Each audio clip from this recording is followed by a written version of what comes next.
Good morning student. बेटा आज हम बात करेंगे केमिस्ट्री के चैप्टर 3 की पीरियोडिक टेबल में जो है फैक्टर्स अफेक्टिंग एटॉमिक साइज। बेटा इसके पहले हम सब पढ़े थे स्क्रीनिंग इफेक्ट क्या होता है, इफेक्टिव न्यूक्लियर चार्ज क्या होता है। आज हम पढ़ेंगे फैक्टर्स अफेक्टिंग एटॉमिक साइज। ध्यान रखिए एटॉमिक साइज को कौन कौन से ऐसे फैक्टर्स हैं जो प्रभावित करते हैं। कुछ चीज़ें और आप जानते रहिए, जब हमने बताया था आपको metallic radius, van der Waals radius, ionic radius, ये सब जब हमने बताया था, एंड आल्सो कोवैलेंट रेडियस, चारों रेडियस आपको मैंने बताए थे। तो ध्यान रखिएगा हम क्या कुछ किस तरह से रेडियस अफेक्ट होता है ये भी हमको मालूम होना चाहिए। तो स्टूडेंट ध्यान रखें, सबसे बड़ा आपका क्या होता है वान der Waals radius. Van der Waals radius आपका क्या होता है स्ट्रॉन्गर, मतलब क्या होता है सबसे बड़ा होता है। उसके बाद मेटालिक रेडियस, मेटालिक रेडियस, फिर उसके बाद आपका क्या होता है कोवैलेंट रेडियस, कोवैलेंट रेडियस। कभी कभी पूछा जा सकता है कि किस आप इंक्रीजिंग या डिक्रीजिंग ऑर्डर में बताएं। तो ध्यान रखें वान डेर वाल रेडियस बड़ा होता है मेटालिक रेडियस से, और मेटालिक रेडियस जो होता है कोवैलेंट रेडियस से बड़ा होता है। ये भी आप ध्यान रखिए वान डेर वाल रेडियस जो होता है is approx 2 times of covalent radius. Covalent radius का लगभग ये क्या होता है वान डेर वाल रेडियस जो है ये 2 गुना होता है। इसलिए आप ध्यान दीजिए, ठीक ना। बस आपको ऐसे बताना था, तो पिछले टॉपिक में बताया नहीं गया था। अब हम आते हैं factors affecting atomic size. Atomic size में आप जानते रहिएगा, अगर आप जानिए रेडियस, ठीक, रेडियस किसका कम है किसका ज्यादा, कौन कौन से ऐसे फैक्टर्स हैं जो अफेक्ट करते हैं। पहला आपका ध्यान रखिएगा एटॉमिक रेडियस जो होता है, ध्यान से समझे, पॉइंट वाइज में बता रहा हूं। Atomic radius is inversely proportional to the effective nuclear charge. Effective nuclear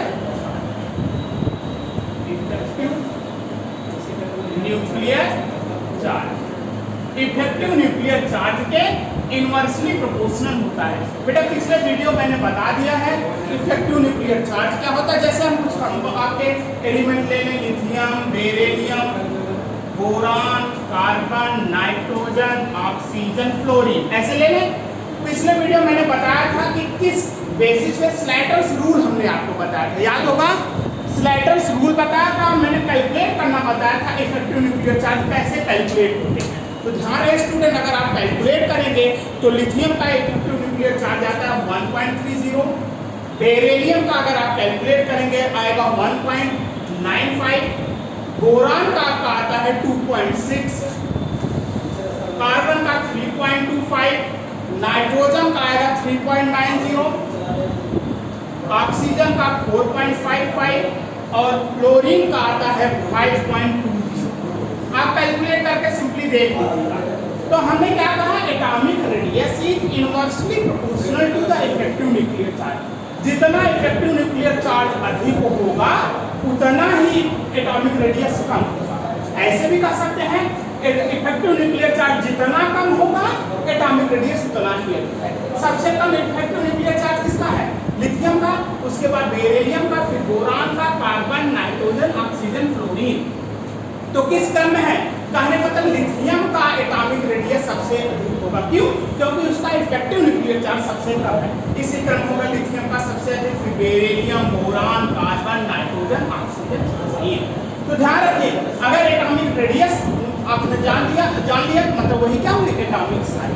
तो ध्यान रहे atomic radius is inversely proportional to the effective nuclear charge. Second point बेटा है आपका जो भी है atomic radius is directly proportional to, atomic radius is directly proportional to number of shells, number of shells. तो सिंपल सा student बात है, नंबर ऑफ सेल्स की बात है, मतलब जितना अधिक सेल्स होंगे वही आपका, ध्यान रखिए एटॉमिक रेडियस क्या होगा, नंबर ऑफ सेल्स अधिक होंगे तो उसका एटॉमिक रेडियस भी अधिक होगा। जैसे मान लीजिए कोई एग्जांपल हम ले लें, lithium, sodium, potassium, rubidium, caesium. देखते जाएं लिथियम का इलेक्ट्रॉनिक कॉन्फ़िगरेशन करेंगे क्या होगा 2-1, बोले सोडियम का 281, पोटेशियम का 2881, ऐसे आप बढ़ते जाएंगे। बोले इसमें कितने सेल में 2 सेल, इसमें 3, इसमें 4, इसमें 5, इसमें 6 ऐसे ही होंगे। तो नंबर ऑफ सेल्स किधर बढ़ रहे हैं? सबसे अधिक नंबर ऑफ सेल्स किसके पास है? सीजियम के पास, फिर रूबीडियम, फिर पोटेशियम, फिर सोडियम, लास्ट में क्या है?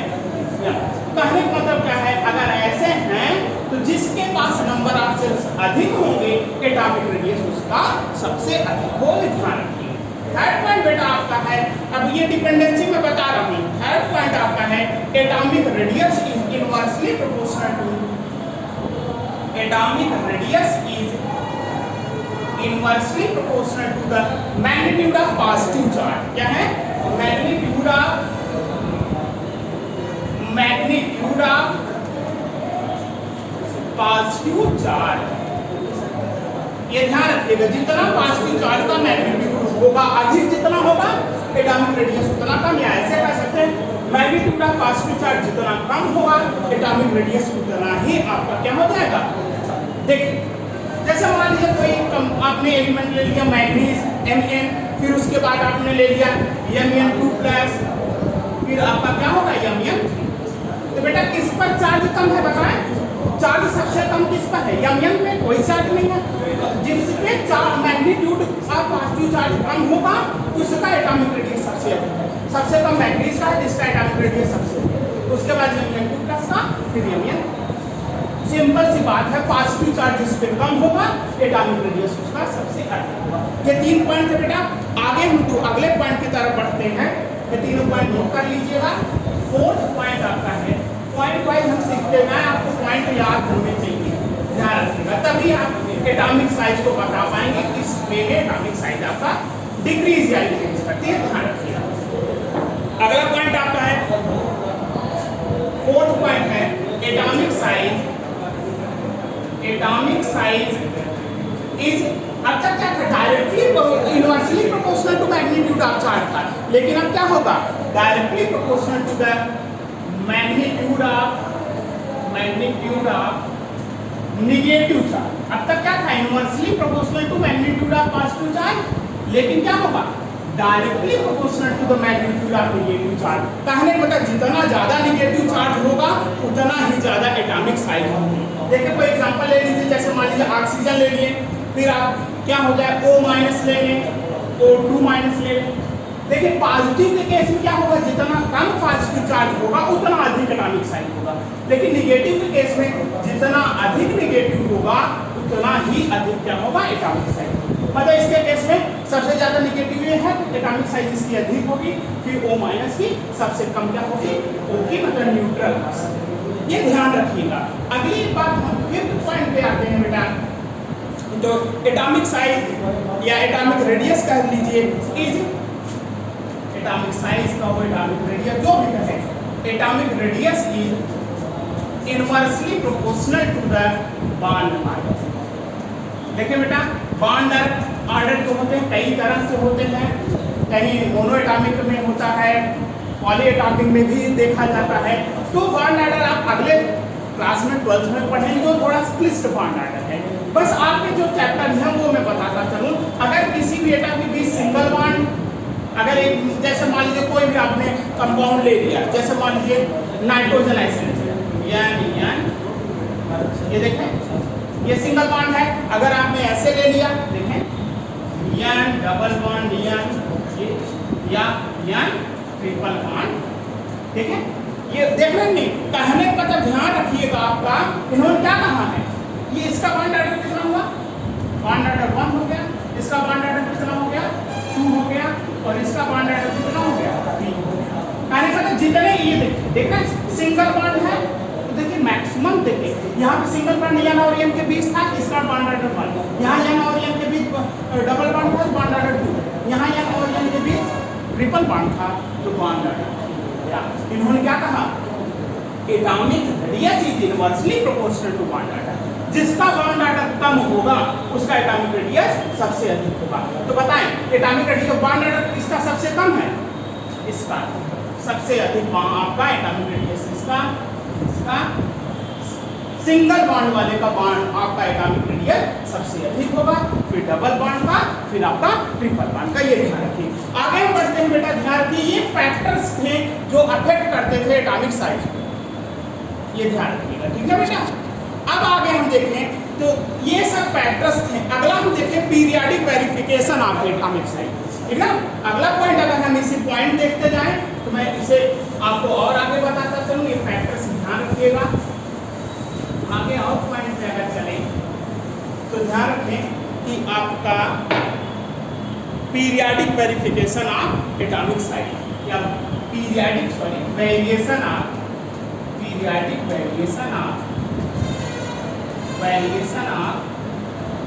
Atomic size. तो पीरियड में एटॉमिक साइज का क्या कुछ अफेक्ट होता है ये देखना है। अब देखिए पॉइंट वाइज हम देखते हैं। पहला पॉइंट क्या कहता है, अक्रॉस अ पीरियड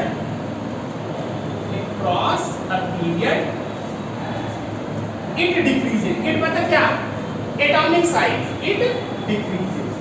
जैसे जैसे हम पीरियड में आगे बढ़ेंगे एटॉमिक साइज आपकी डिक्रीज करती है, आप ध्यान रखिएगा। जैसे मान लीजिए कोई पीरियड ले लीजिए लिथियम बेरिलियम, आपका hydrogen, lithium beryllium, boron, carbon, nitrogen, oxygen, fluorine. हमने क्या कहा, अक्रॉस अ पीरियड, ये सेकंड पीरियड के एलिमेंट है, तो ये क्या है, अक्रॉस अ पीरियड क्या हो जाएगा, एटॉमिक साइज डिक्रीज है, मतलब सबसे अधिक इसकी ये ध्यान रखिएगा पहली बात। सेकंड बात तो बेटा क्या है, just opposite in a group या आप कह सकते हो down the group it increases. It मतलब क्या, एटॉमिक साइज या एटॉमिक रेडियस भी आप यूज कर सकते हैं, ठीक ना। इट इंक्रीजेज, कोई आप ले लीजिए तो आपका कोई ग्रुप ले लीजिए, जैसे मान लीजिए ये भी ले लेते हैं, लिथियम, सोडियम, पोटेशियम, रूबिडियम, ये सब की बात करना, कोई भी ग्रुप ऑफ कोई भी पीरियड। तो ध्यान रखिए इन अ ग्रुप इट इंक्रीजेज, तो सबसे अधिक क्या हो जाएगा, सीजियम, रूबिडियम, पोटेशियम, सोडियम, फिर यम। ये periodic verification of atomic size है। लेकिन बेटा ध्यान रखिए, दो पॉइंट्स मैंने बता दिया, पीरियड में क्या कुछ होता है और ग्रुप में क्या कुछ होता है, ये भी ध्यान रखिएगा। लेकिन ये ध्यान रखिए कि इसमें कुछ एक्सेप्शंस भी हैं बेटा, ये भी आप ध्यान रखिएगा।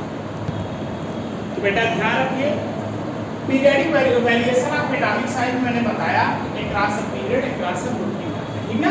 कुछ एक्सेप्शंस भी इसमें है, वो भी हम देखते चले। एक्सेप्शंस क्या है, कुछ अपवाद हैं, जैसे फ्रॉम स्कैंडियम का एटॉमिक नंबर 21 है, टू जिंक 30 तक in first transition series effective nuclear charge continuously increases. लगातार मतलब 21 से 30 तक इफेक्टिव न्यूक्लियर चार्ज लगातार बढ़ता है, but atomic size does not decreases continuously. लेकिन एटॉमिक साइज लगातार घटती नहीं है, जबकि रूल क्या है, अगर इफेक्टिव न्यूक्लियर चार्ज कंटिन्यूअस बढ़ रहा है तो एटॉमिक साइज कंटिन्यूअस डिक्रीज होनी चाहिए। लेकिन बेटा ऐसा इस केस में नहीं है, एक्सेप्शन याद रखिएगा। अगला पॉइंट है बेटा, स्कैंडियम से मैग्नीज तक साइज डिक्रीज करती है। ध्यान रखिए, स्कैंडियम मतलब 21 से 25 तक साइज डिक्रीज करती है। इसका कारण क्या है कि न्यूक्लियर चार्ज जो होता है स्क्रीनिंग इफेक्ट से अधिक होता है, इसी कारण ये घटती है, ये भी एक्सेप्शन है। थर्ड क्या है, फ्रॉम आयरन टू निकल, मतलब 26 से 28 साइज ऑलमोस्ट कांस्टेंट, मतलब 26 आयरन आपका ये 26 का हो गया और आपका निकल 27 का हो गया, 28 का हो गया। तो इनकी साइज जो होती है लगभग बराबर होती है। लगभग बराबर होने का कारण बेटा यही है, न्यूक्लियर चार्ज जो होता है स्क्रीनिंग इफेक्ट के लगभग बराबर होता है। तो ये ध्यान रखिएगा, ठीक ना। एक और पॉइंट है आपका कि copper two zinc size increase करती है। फोर्थ पॉइंट पे आप ध्यान रखिए, कॉपर मींस 29 टू जिंक मतलब 30, तो साइज क्या करती है, साइज इंक्रीजेज, साइज की इंक्रीज करती है। कहने बता रहे एक ही एलिमेंट है भाई 29 टू 30, तो साइज इंक्रीज मतलब क्या होगा, जेडियम की साइज जो होती है कॉपर की साइज से अधिक होगी। ये चार एक्सेप्शंस हैं periodic variation of atomic size में, बेटा ये आप ध्यान रखिएगा। अब हम बात करते हैं बेटा लैंथेनाइड कॉन्ट्रैक्शन क्या होता है, ये भी देखते हैं। देखिए बेटा लैंथेनाइड कॉन्ट्रैक्शन कभी कभी पूछे जाते हैं क्वेश्चन, तब आपको मैं याद दिला दूं कि पॉइंट वाइज चलते हैं। Outer most electronic configuration of inner transition elements इस इनर ट्रांजिशन एलिमेंट्स को जानते हैं ना, लैंथेनाइड और एक्टिनाइड सीरीज के एलिमेंट को हम इनर ट्रांजिशन एलिमेंट कहते हैं, ध्यान रखिएगा, मींस या ब्लॉक एलिमेंट्स, ठीक है ना। देखें outer most electronic configuration of inner transition elements is n-2 f 1 to 14 n-1 s2 p6 d 0 to 1 ns2 और n क्या होना चाहिए 6 हो या 7 हो, मतलब प्रिंसिपल क्वांटम नंबर की वैल्यू 6 या 7 हो। ये आउटर मोस्ट इलेक्ट्रॉनिक कॉन्फ़िगरेशन होता है इनर ट्रांजिशन एलिमेंट्स का।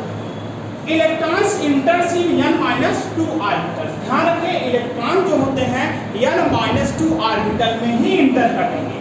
अगला पॉइंट है mutual screening effect of electrons is very less because of complicated structure of the orbital.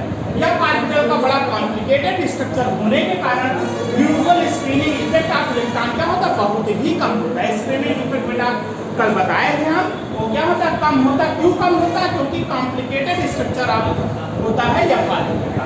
अगला पॉइंट जो इंपॉर्टेंट है आपके लैंथेनाइड कंट्रैक्शन होता क्या है ये जानने के लिए, तो न्यूक्लियर चार्ज इंक्रीजेज बाय +1, ये देखो बेटा ये लिखा है +1, फिर सुने nuclear charge increases by +1 in lanthanides and actinides, so atomic size of these elements slightly decreases. क्यों डिक्रीज करता है, क्योंकि इनका न्यूक्लियर चार्ज +1 से बढ़ जाता है, +1 क्या बढ़ जाता है। यह it is known as the lanthanide. पूछा जा सकता है what is the lanthanide contraction, तब आप कहेंगे nuclear charge increases by +1 in lanthanides and actinides, so atomic size of these elements slightly decreases, it is known as the lanthanide conduction। बेटा आज जितना कुछ था ये आपको बताया जा चुका है। अगले वीडियो में हम अगली टॉपिक बेटा हम बताएंगे। कोई भी दिक्कत हो जहां तक पढ़ाएगा पूछते रहिएगा। Have a nice day, thank you.